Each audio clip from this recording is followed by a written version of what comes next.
जय श्री श्याम दोस्तों। आस्तिक कहानियों में आपका स्वागत है। आज हम आपको बताएंगे शिव महापुराण में रुद्र संहिता में मैना का कोप भवन में प्रवेश, भगवान शिव का हिमवान के पास सप्तऋषियों को भेजना तथा हिमवान द्वारा उनका सत्कार, सप्तऋषियों तथा अरुंधति का और महर्षि वशिष्ठ का मैना और हिमवान को समझाकर पार्वती का विवाह भगवान शिव के लिए साथ करने के लिए कहना। ओम नमः शिवाय।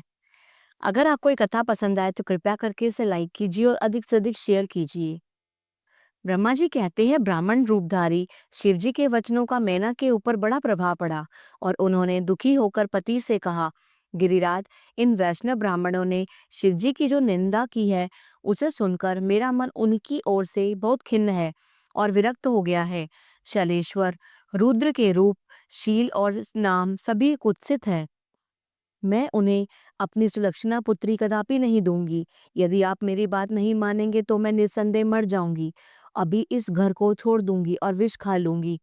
पार्वती के गले में फांसी लगाकर गहन वन में चली जाऊंगी अथवा उसे महासागर में डुबो दूंगी, परंतु अपनी बेटी को रुद्र के गले नहीं मरूंगी। ऐसा कहकर मैना तुरंत को भवन में चली गई और अपने हार को फेंककर रोती हुई धरती पर लौट गई। इधर भगवान शिव को इस बात का पता लगा कि तब उन्होंने अरुंधति सहित सप्तऋषियों को बुलाया तथा मैना के पास जाकर उन्हें समझाने की आज्ञा दी। शिवजी का आदेश प्राप्त कर भगवान शिव को नमस्कार करके वे दिव्य ऋषि आकाश मार्ग से उस स्थान को चल दिए जहाँ हिमवान की नगरी थी। उस दिव्यपुरी को देखकर उन सप्तऋषियों को बड़ा विस्मय हुआ। वे हिमाचलपुरी की परस्पर प्रशंसा करते हुए सब ऐश्वर्यों से भरे पूरे हिमवान के घर जा पहुंचे। उन सूर्यतुल्य तेजस्वी सातों ऋषियों को दूर से आकाश के रास्ते आता देख हिमवान को बड़ा विस्मय हुआ। वे बोले, ये 7 सूर्यतुल्य तेजस्वी मुनि मेरे पास आ रहे हैं। मुझे प्रयत्न पूर्वक इस समय इनकी पूजा करनी चाहिए। सबको सुख देने वाले हम गृहस्थ लोग धन्य हैं जिनके घर पर ऐसे महात्मा पदार्पण किया करते हैं। ब्रह्मा जी कहते हैं, इसी समय वे मुनि आकाश से उतरकर पृथ्वी पर खड़े हो गए। उन्हें सामने देख हिमवान बड़े आदर के साथ आगे बढ़े और हाथ जोड़ मस्तक झुकाकर उन सप्तऋषियों को प्रणाम करने के पश्चात उन्होंने बड़े सम्मान के साथ उन सबकी पूजा की तथा उन्हें आगे करके कहा, मेरा गृह शास्त्रम आज धन्य हो गया। यूं कहकर उन्हें बैठने के लिए भक्तिपूर्वक आसन लाकर दिया। जब वे आसनों पर बैठ गए तब उनकी आज्ञा लेकर हिमवान भी बैठे और वहां उन ज्योतिर्मय महर्षियों से इस प्रकार बोले। हिमवान ने कहा, आज मैं धन्य हूँ, कृतकृत्य हूँ, मेरा जीवन सफल हो गया है। मैं लोक में बहुत से तीर्थों की भांति दर्शनीय बन गया, क्योंकि आप जैसे विष्णु रूपी महात्मा मेरे घर पधारे हैं। आप लोग पूर्ण काम हैं और हम दीनों के घरों में आपका क्या काम हो सकता है। तथापि मुझे सेवक के योग्य यदि कोई कार्य है तो कृपा पूर्वक उसे अवश्य कहें। उसे पूर्ण करने से मेरा जीवन सफल हो जाएगा।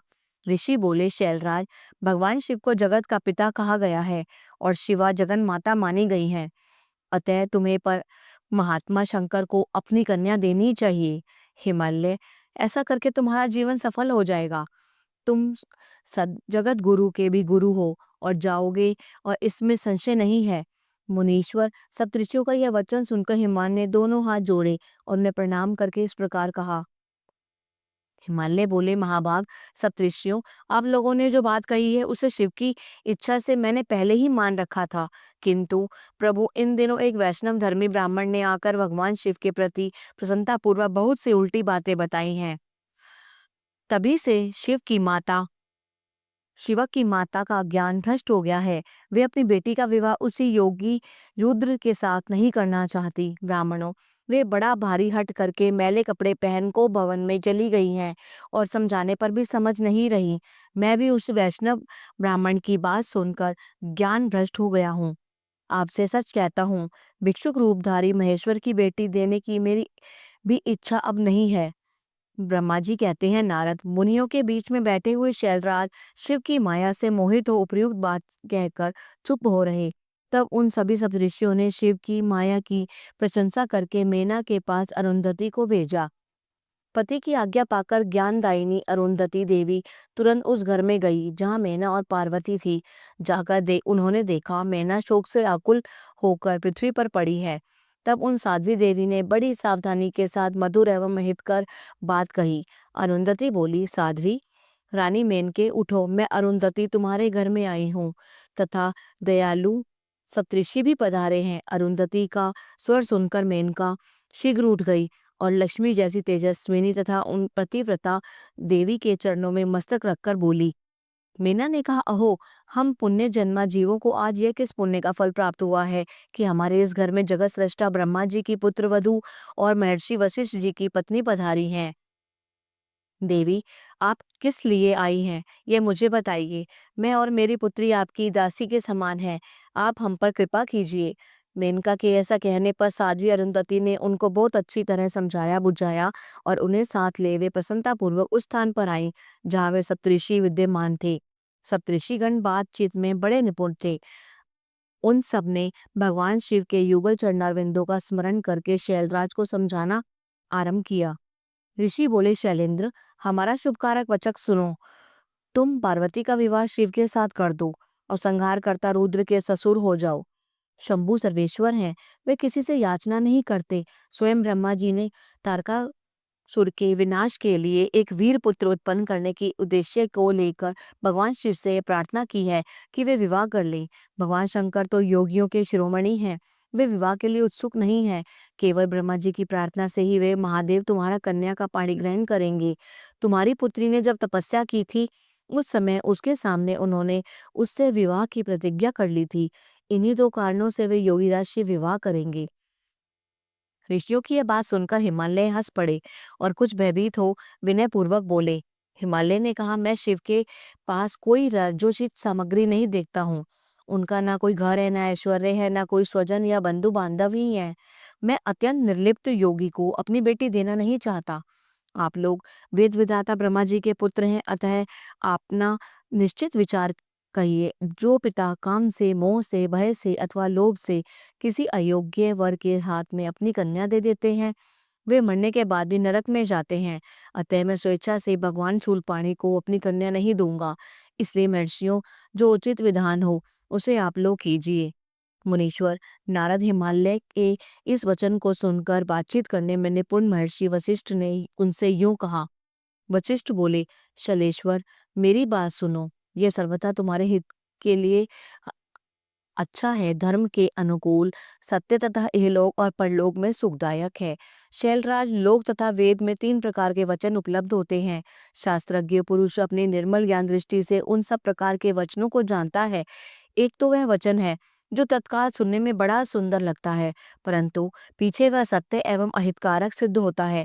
ऐसा वचन बुद्धिमान शत्रु ही कहता है, उससे कभी हित नहीं होता। दूसरा वह है जो आरंभ में अच्छा नहीं लगता, किंतु उसे सुनकर अप्रसन्नता हुई होती है, परंतु परिणाम में वह सुख देने वाला होता है। इस तरह का वचन कहकर दयालु धर्मशील बांधवजन ही कर्तव्य का बोध कराता है। तीसरी श्रेणी का वचन वह है जो सुनते ही अमृत के समान मीठा लगता है और सब काल में सुख देने वाला होता है। सत्य ही उसका सार होता है, इसलिए वह हितकारक हुआ करता है। ऐसा वचन सबसे श्रेष्ठ और सबके लिए अभीष्ट है। शैलराज, इस तरह नीति शास्त्र में 3 प्रकार के वचन कहे गए हैं। इन तीनों में से तुम्हें कौन सा वचन अभीष्ट है, बताओ, मैं तुम्हारे लिए वैसा ही वचन कहूंगा। भगवान शंकर संपूर्ण देवताओं के स्वामी हैं। उनके पास बाह्य संपत्ति नहीं है। इसका कारण यह है कि उनका चित्त एकमात्र ज्ञान के महासागर में मग्न रहता है। जो ज्ञान नंद स्वरूप और सबके ईश्वर हैं, उन्हें लौकिक बाह्य वस्तुओं की क्या इच्छा होगी। गृहस्थ पुरुष राज्य और संपत्ति से सुशोभित होने वाले वर को अपनी पुत्री देता है, क्योंकि किसी दीन दुखी को कन्या देने से पिता कन्याघाती होता है, उसे कन्या के वध का पाप लगता है। कौन जानता है कि भगवान शंकर दुखी हैं। कुबेर जिनके किंकर हैं, जो अपनी भ्रूभंग की लीला मात्र से संसार की सृष्टि और संहार करने में समर्थ हैं, जिन्हें गुणातीत परमात्मा और प्रकृति से परे परमेश्वर कहा गया है, सृष्टि पालन और संहार करने वाले, जिनकी त्रिविध मूर्ति ही ब्रह्मा है, विष्णु और हर नाम धारण करती हैं, उन्हें कौन निर्धन अथवा दुखी कह सकता है। ब्रह्मलोक में निवास करने वाले ब्रह्मा, क्षीर सागर में रहने वाले विष्णु और कैलाशवासी हर, ये सब शिव की ही विभूतियां हैं। शिव से प्रकट हुई प्रकृति भी अपने अंश से 3 प्रकार की मूर्तियों को धारण करती है। जगत में लीला शक्ति से प्रेरित हो वह अपनी कला से बहुत सा रूप धारण करती है। समस्त वाड्मय की अधिष्ठात्री देवी वाणी उनके मुख से प्रकट हुई है और सर्वसम्मत स्वरूपिणी लक्ष्मी वक्षस्थल से आविर्भूत हुई हैं तथा शिवा ने देवताओं के एकत्र हुए तेज से अपने को प्रकट किया था और संपूर्ण दानवों का वध करके देवताओं को स्वर्ग की लक्ष्मी प्रदान की थी। देवी शिवा काल्पांतर में दक्ष पत्नी ने उदर से जन्म ले सती नाम से प्रसिद्ध हुई और हर को उन्होंने पति के रूप में प्राप्त किया। दक्ष ने स्वयं ही भगवान शिव को अपनी पुत्री दी थी। सती ने पति की निंदा सुनकर योग बल से अपने शरीर का त्याग कर दिया था। वे ही कल्याणमयी सती अब तुम्हारे वीर्य और मैना के गर्भ से प्रकट हुई है। शैलराज, ये शिवा जन्म जन्म में शिव की पत्नी ही होती है। प्रत्येक कल्प में बुद्धि रूपा दुर्गा ज्ञानियों की श्रेष्ठ माता होती हैं। ये सदा सिद्ध सिद्धिदायिनी और सिद्ध रूपिणी हैं। भगवान हर चिताभस्म में रूप में सती के अस्थि चूर्ण को ही स्वयं प्रेम पूर्वक अपने अंगों में धारण करते हैं। अतः गिरिराज, तुम स्वेच्छा से ही अपनी मंगलमयी कन्या को भगवान हर के हाथों में सौंप दो। तुम यदि नहीं दोगे तो वह स्वयं प्रियतम को के स्थान में चली जाएगी और देवेश्वर शिव तुम्हारी पुत्री का अनंत कलेश देखकर ब्राह्मण के रूप में इसकी तपस्या के स्थान पर आए थे और इसके साथ विवाह की प्रतिज्ञा करके इसे आश्वासन एवं वर देकर अपने आवास स्थान को लौट गए थे। गिरे, पार्वती की प्रार्थना से ही शंभु ने तुम्हारे पास आकर इसके लिए याचना की और तुम लोगों ने दोनों शिव भक्ति में मन लगाकर उनकी उस याचना को स्वीकार कर लिया था। गिरीश्वर, बताओ फिर किस कारण से तुम्हारी बुद्धि विपरीत हो गई है। भगवान शिव ने देवताओं की प्रार्थना से प्रभावित होकर हम सब ऋषियों को और अरुंधति देवी को तुम्हारे पास भेजा है। हम तुम्हें यही शिक्षा देते हैं कि तुम पार्वती को रुद्र के हाथों में सौंप दो और ऐसा करने पर तुम्हें महान आनंद प्राप्त होगा। शैलेंद्र, यदि तुम स्वेच्छा से अपनी बेटी शिवा को शिव के हाथों में नहीं दोगे तो वह भावी के बल से ही अपने दोनों का विवाह हो जाएगा। तात भगवान शंकर ने तपस्या में लगी हुई पार्वती को ऐसा ही वर दिया है। ईश्वर की हुई प्रतिज्ञा कभी पलट नहीं सकती। गिरिराज, ईश्वर के वश में रहने वाले समस्त साधु पुरुषों की भी प्रतिज्ञा का संसार में किसी के द्वारा उल्लंघन होना कठिन है। फिर साक्षात ईश्वर की प्रतिज्ञा के लिए तो कहना ही क्या है। ओम नमः शिवाय। अगला अध्याय सप्तऋषियों के समझाने तथा मेरु आदि के कहने पर पत्नी सहित हिमवान के शिव के साथ अपनी पुत्री का विवाह का निश्चय करना और सप्तऋषियों को शिव के पास जा उन्हें सब बात बताकर अपने धाम को जाना।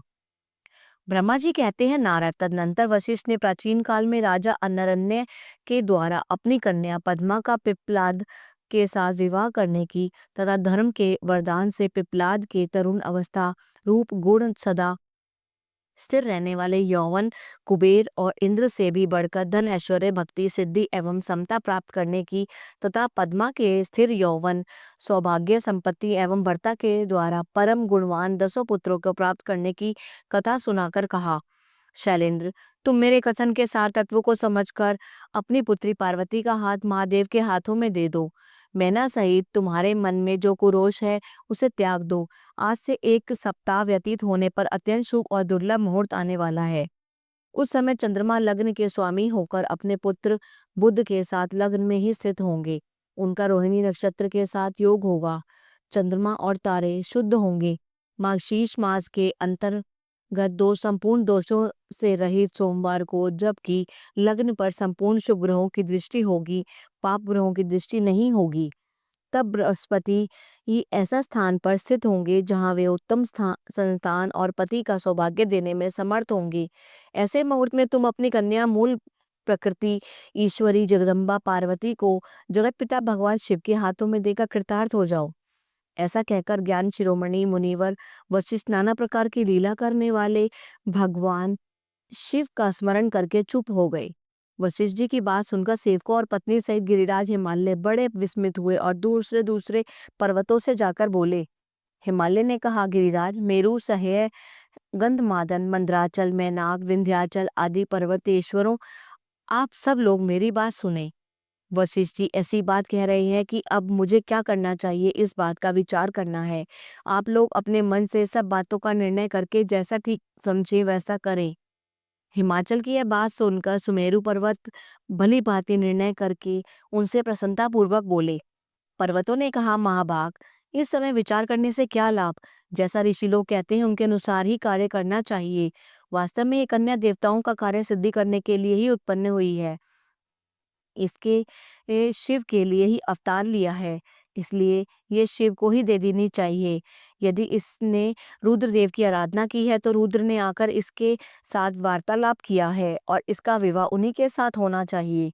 ब्रह्मा जी कहते हैं, नारद, उन मेरु आदि पर्वतों की यह बात सुनकर हिमाचल बड़े प्रसन्न हुए और गिरिजा भी मन ही मन हंसने लगी। अरुंधति ने भी अनेक कारण बताकर, नाना प्रकार की बातें सुनाकर और विविध प्रकार के इतिहासों का वर्णन करके मैना देवी को समझाया। तब शैलपत्नी मेनका सब कुछ समझ गई और प्रसन्नचित हो उन्होंने मुनियों को, जी को और हिमाचल को भोज कराकर स्वयं भोजन किया। तदनंतर ज्ञानी गिरिश्रेष्ठ हिमाचल ने उन मुनियों की भली भांति सेवा की और उनका मन प्रसन्न और सारा भ्रम दूर हो गया। उन्होंने हाथ जोड़कर प्रसन्नतापूर्वक उन महर्षियों से कहा। हिमालय बोले, महाभाग सप्तऋषियों, आप लोग मेरी बात सुने। मेरा सारा संदेह दूर हो गया है। मैंने शिव पार्वती के चरित्र सुन लिए। अब मेरा शरीर, मेरी पत्नी, मेरे पुत्र पुत्री, रिद्धि सिद्धि तथा अन्य सारी वस्तुएं भगवान शिव की ही हैं, दूसरे किसी की नहीं। ब्रह्मा जी कहते हैं, नारद, ऐसा कहकर हिमाचल ने अपनी पुत्री की ओर आदरपूर्वक देखा और उसे वस्त्राभूषणों से विभूषित करके ऋषियों की गोद में बिठा दिया। तत्पश्चात वे शैलराज पुनः प्रसन्न हो उन ऋषियों से बोले, यह भगवान रुद्र का भाग है, इसे मैं उन्हें ही को दूंगा, ऐसा निश्चय कर लिया है। ऋषि बोले, गिरिराज, भगवान शंकर तुम्हारे याचक हैं, तुम स्वयं उनके दाता हो और पार्वती देवी भिक्षा है। इससे उत्तम और क्या हो सकता है। हिमाचल, तुम समस्त पर्वतों के राजा, सबसे श्रेष्ठ और धन्य हो। अतः तुम्हारे शरीरों के और शिखरों की सामान्य गति है। तुम्हारे सभी शिखर सामान्य रूप से पवित्र एवं श्रेष्ठ हैं। ब्रह्मा जी कहते हैं, नारद, ऐसा कहकर निर्मल अंतःकरण वाले उन मुनियों ने गिरिराज कुमारी पार्वती के हाथों से छूकर आशीर्वाद देते हुए कहा, शिवे, तुम भगवान शिव के लिए सुखदायिनी हो और तुम्हारा कल्याण होगा। जैसे शुक्ल पक्ष में चंद्रमा बढ़ते हैं उसी प्रकार तुम्हारे गुणों की वृद्धि हो जाती है। ऐसा कहकर सब मुनियों ने गिरिराज को प्रसन्नतापूर्वक फल फूल दे विवाह के पक्के होने का दृढ़ निश्चय कर लिया। उस समय परम सती सुमुखी अरुंधति ने प्रसन्नतापूर्वक भगवान शिव के गुणों का बखान करके मैना को लुभा लिया। तदनंतर गिरिराज हिमवान ने परम उत्तम मांगलिक लोकाचार का आश्रय ले हल्दी और कुमकुम से अपनी दाढ़ी मूछ का मार्जन किया और तत्पश्चात चौथे दिन उत्तम लग्न का निश्चय करके परस्पर संतोष दे वे सप्तऋषि जाकर शिव को नमस्कार और विविध सूक्तियों से उनका स्तवन करने से वशिष्ठ आदि सब मुनि परमेश्वर शिव से बोले।